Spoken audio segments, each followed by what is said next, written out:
Ал енді мынау деген расында да нәжас. Мынау расында да боқсыдық. Бұны мен сізге боқсыдық екенін айтып берейін қазір. Мынау этиловый спирт дегеннің это С2H5OH деген этиловый спирт химический структурасы. Мынау есть дрожжевые бактерия деген бар. Мынау обычный мынау виноградқа дрожжевой бактерияны салып жүретін болсаңыз, сол дрожжевой бактерия сладкоежка әлдер жей бастайды, сартылдатып. Әлгіні жейді да мочить етеді. Кіші дәреті сындыра береді. Сие береді, ша береді деген сияқты. Моча дрожжевых бактерий. Эта моча называется по химической структуре С2H5OH, этиловый спирт. Дрожжевой бактерияның. Көрдіңіз бе? Ол нәжас емес пе? Нәжас. Ал енді ана вино дегенің бар түрі мен мысалы көп әңгіме айтар едім, менде өмекең түрі кім болар? Әлгі шампанскийің әлгі мына кімдердің кәдімгі кіші дәретімен ана кім әлгі паноспен ана газы әлгі осырығы. Ана кімді виноның ішіне салып, осы дрожжевой гриппті жегізіп, 2 жыл кормить етеді, алып келеді, ана кімді прожектормен ұрып көп жерген кезде, жарықпен қорыққаннан бактериялар басында чықақтайды, сосын өледі. Өзінің кімінде кім етіп. Газы, сосын осырат боздық жібереді. Сол әлгі шампанский деген біз өтіп атқан. Нәжас, міне, нәжас дегеніңіз осы. Чистый химический доказательство сосы болса, мен қазақ біздің тілге аударған нәжас деген. Нәжас дегенің нечистотный, ол үлкен кіші дәрет. Сонда ол кіші жануарлардың біз үшін жейтін, ана көзге кішірек көрінетін кіші жануарлардың, дрожждардың, дрожжевой грипп бактериялардың үлкен кіші дәреті. Біз соны бүгінгі таңда ішіп атқан пәлекет. Ал енді бұның ең страшный мәселесі бұл мына не істейді? Бұл адамның қанының құрамында эритроцит дегендер бар. Эритроциттің құрамында гемоглобин деген бар. Гемоглобин деген кислород соединять етеді де каждый клеткаға ауа апарады, воздух апарады. Сол арқылы кислород келіп, кислород арқылы организм жұмыс істейді, клеткалар дышать етеді, жұмыс жүргізеді. Сондықтан сол эритроциттің сыртында слабый отрицательный заряд болады. Эритроцит, этиловый спирттің бір способності слабый отрицательный заряд алып тастайды. Сол кезде ана отрицательный слабый зарядтың арқасында эритроциттер бір зарядтылар бір-бірін тебеді ғой. Әртүрлі зарядтар бір-бірін тартады. Ана сыртындағы отрицательный заряд алынып тастағанда эритроциттер клеивать етеді. Склейка эритроцита происходит.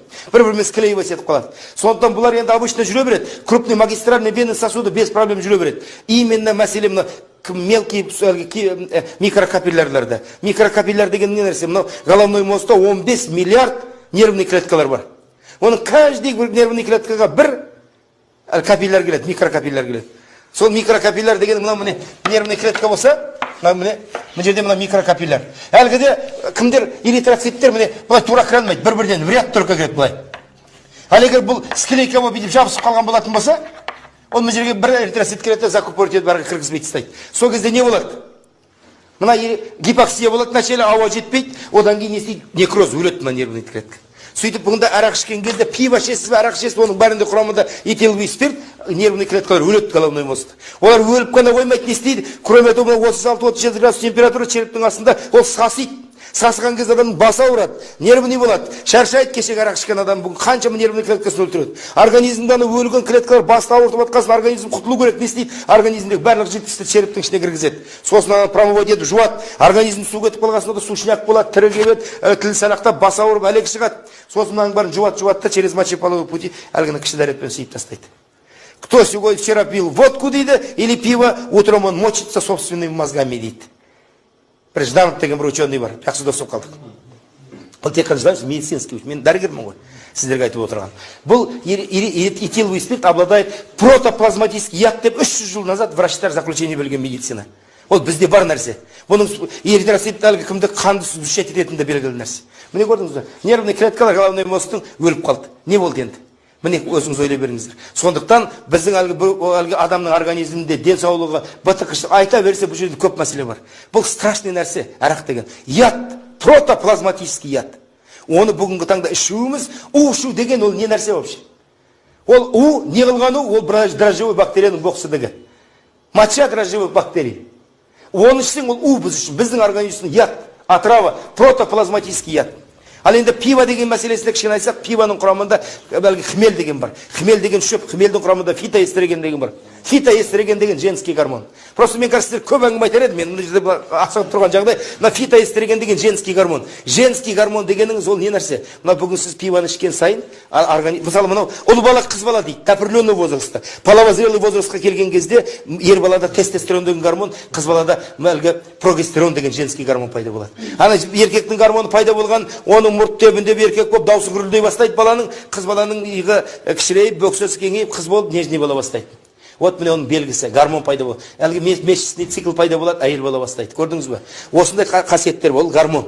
Ал сол женский гормонды іше берген, әлгі пиваны іше берген адам кәдімгі женский гормонды іше беріп, не істейді? Со временем мужской гормонды женский гормон преобладать етеді. Сол кезде ол еркекте не істейді? Әлгі импотенция деген болады. Сондықтан міне бүгінгі таңда пиваны әлгі ана кімде ана Афинада олимпиада болған кезде пивной барондар финансировать етті ғой. Сол кезде пиваның қасында Виаграсын рекламировать етті. Неге? Виагра деген половой возбудитель. Почему? Потому что ол как раз таки организмге еркекті қасиеттен айырады.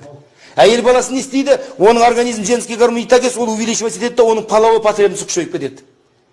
Сондықтан кімде сайын көшесінде қыздарымыз бір қолында бөтелке, бір қолында шылым, пивасымен ішіп отырып, бір күнде бір адам екі адаммен жыныстық қатынасқан адам жеркенеді. А ол бір күнде 7-8 шақты адаммен жыныстық қатынаста бола береді. Неге? Потому что ол потребность күшейіп кетеді. Мынау Москвада бір эксперимент болған, сол эксперимент айтып бітірейін, жігіттер тосып тұр ғой. Мына кімді кристерге эксперимент жасаған ғой. Соларға су, пива қойған. Пиваны ішіп, кристер пива үйреніп алған, су ішпейтін болған. Бір кезде біраз уақыт өткөсін, еркек кристер пиваға тойып алады, рақатанып, домалап нежный болып жата береді екен.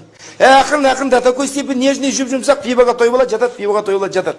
Ұрғашылардың бір кезде көздері қызарып, тістері шақылдап, осылай былай жігерленіп күшейіп, ақырайған до такой степени пигіне жеткен кезде ұрғашы кристерден істеген еркек кристер бычыт қып қан жосағып жеп, жылып тастаған жоқ қылған. Аллар шош не оқып қалды деп, енді экспериментаторда ішін жарып, ашып вскрытие жасаса, матка увеличенный, отечный, внутри полон слизи, страшный потребность болған ұрғашыларда, көрдіңіз бе? Сондықтан рекламалардың өзінде қарап отырсаң, кейде таң қалам келе жатып, Алматыда бүйтіп келе жатса мана, кімді? Бір еркектің үстіне бір әйел мініп алып, охота, сильный охота деп бір реклама жасап қойды. Қарашымызға қарап отырсың. Қандай өзі біліп тұр ғой, не істеп тұрған. Ананың қасына Виаграны рекламировать етіп отыр. Міне женский гормон деген пәлекет. Қарасаң сплошной вред. Алла тағала болмайды деген нәрсе расында да болмайды. Сондықтан бұны біз расында таратуымыз керек, ұрпақты құтқаруымыз керек.